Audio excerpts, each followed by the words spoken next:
আসসালামু আলাইকুম। আমি ডাক্তার ওমর ফারুক সাগর, ডেন্টাল সার্জন। একজনের একটা সফলতার গল্প শোনাবো। ৩০ বছরের একজন তরুণী আমাদের কাছে এসেছিলেন ওনার গালে ব্যথা নিয়ে এবং মাঝে মধ্যে চোয়ালেও ব্যথা হয়। সব কিছু শোনার পরে আমরা তাকে রেডিওগ্রাফ করতে দেই এবং রেডিওগ্রাফিক ইনভেস্টিগেশনের পরে আমরা দেখি ওনার আসলে তেমন কোনো সিগনিফিকেন্ট ফাইন্ডিংস নেই। ডায়াগনোসিস করার মতো তেমন আসলে এক্স-রেতে কোনো কিছু দেখা যাচ্ছে না।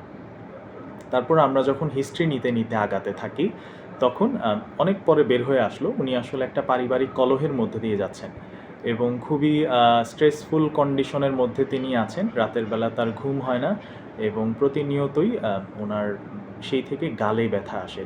দিনের বেলা ওনার গালে ব্যথা আসে, চোয়ালেও ব্যথা আসে। কিন্তু ওনার কিন্তু এক্স-রেতে কোনো কিছু, কোনো ফাইন্ডিংস দেখা যাচ্ছে না। কোনো সিগনিফিক্যান্ট কোনো ফাইন্ডিংস নেই এবং তিনি কোনো কোমরবিডিটিস বা অন্য কোনো ডিজিজে তিনি আক্রান্ত নন।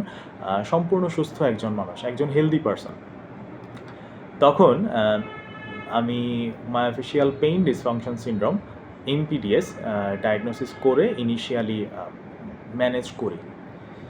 সবচেয়ে মজার বিষয় হচ্ছে এই ইনিশিয়াল ম্যানেজমেন্টের মাধ্যমেই ওনার মধ্যে আসলে একটা ড্রাস্টিক চেঞ্জ আসে এবং এর মধ্যে সবচেয়ে বড় একটা পার্ট ছিল হচ্ছে স্ট্রেস রিল্যাক্সেশন।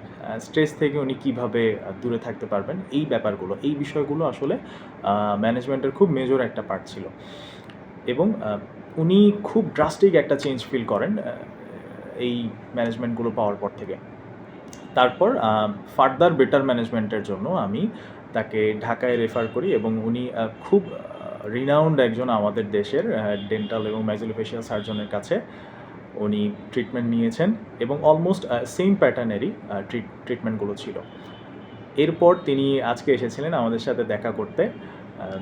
খুব খুশি উনি আজকে যে উনি আসলে যে সমস্যাগুলো ফেস করছিলেন মূল কারণটাই ছিল আসলে স্ট্রেস।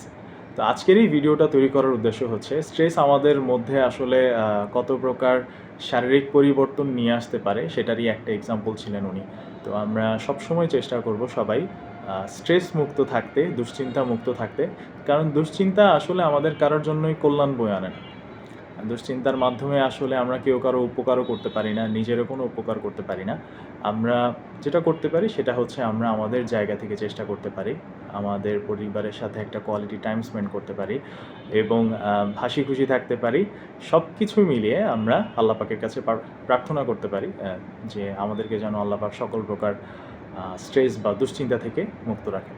তো সবার জন্য শুভকামনা রইল।